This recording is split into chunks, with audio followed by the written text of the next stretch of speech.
This trickster tale is called Anansi and the Talking Melon, and it's a West African story, but this version is retold by Eric Kimmel. I think it's West African.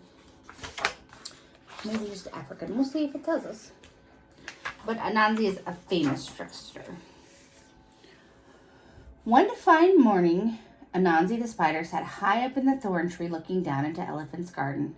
Elephant was hoeing his melon patch, and the ripe melon seemed to call out to Anansi, "Look how juicy and sweet we are. Come eat us." Anansi loved to eat melons, but he was much too lazy to grow them himself. So he sat up in the thorn tree watching and waiting.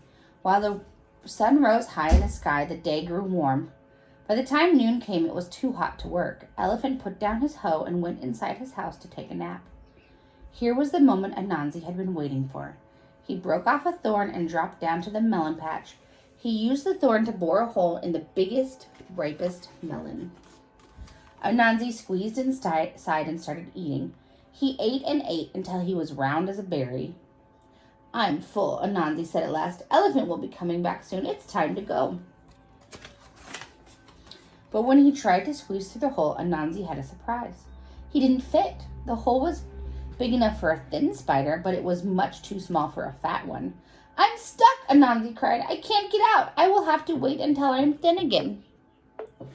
Anansi sat down on a big pile of melon seeds and waited to get thin. Time passed slowly. "I'm bored," Anansi said. "I wish I had something to do." Just then he heard Elephant returning to the garden. Anansi had an idea. "When Elephant gets closer, I will say something. Elephant will think the melon is talking. What fun!" Elephant walked over to the melon patch. "Look at this fine melon. How big and ripe it is," he said, picking it up. "Ouch!" cried Anansi. Elephant jumped. Who said that?" "I did the melon," Anansi said. "I didn't know melons could talk," said Elephant. "Of course we do. We talk all the time. The trouble is you never listen." "I can't believe my ears," Elephant said. "A talking melon? Who could believe it? I must show this to the king." Elephant ran down the road carrying the melon with Anansi inside. Along the way he ran into Hippo. "Where are you going with that melon?" Hippo asked. "I'm taking it to the king," Elephant told him. "What for? The king has hundreds of melons." "He doesn't have one like this," Elephant said. "This is a talking melon." Hippo didn't believe Elephant. "A talking melon? What an idea! That's as ridiculous as—" "A skinny hippo," the melon said. Hippo got so angry his face turned red. "Who said that? Did you say that, Elephant?" "It wasn't me. It was the melon," Elephant said. "I told you it talks. Do you believe me now?" "I do," Hippo exclaimed. "I want to go with you. I want to hear what the king says when you show him this talking melon." "Come on then," said Elephant. So Elephant and Hippo went down the road together carrying the melon.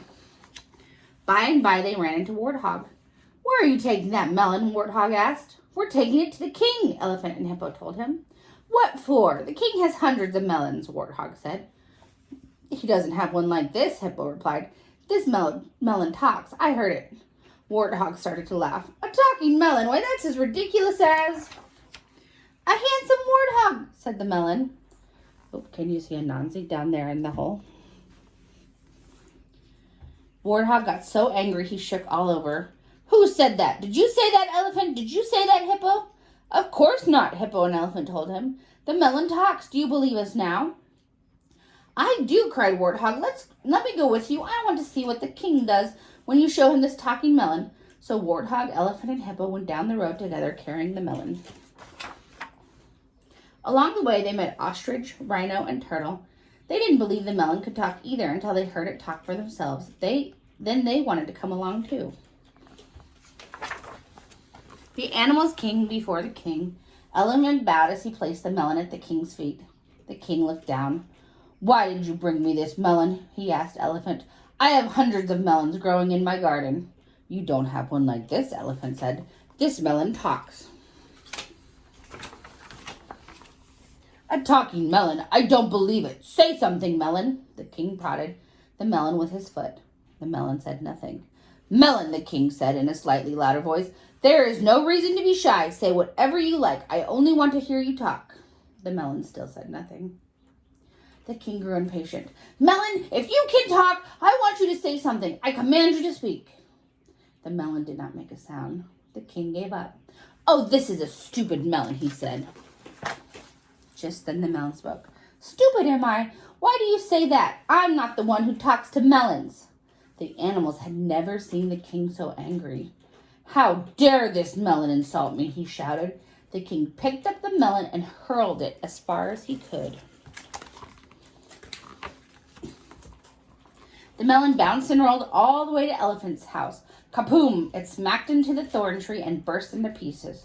Anansi picked himself up from among the bits of the melon rind. All the excitement had made him very thin. And now that he was thin again, he was hungry. Anansi climbed into the banana tree. He settled himself in the middle of a big bunch of bananas and started eating. Elephant returned.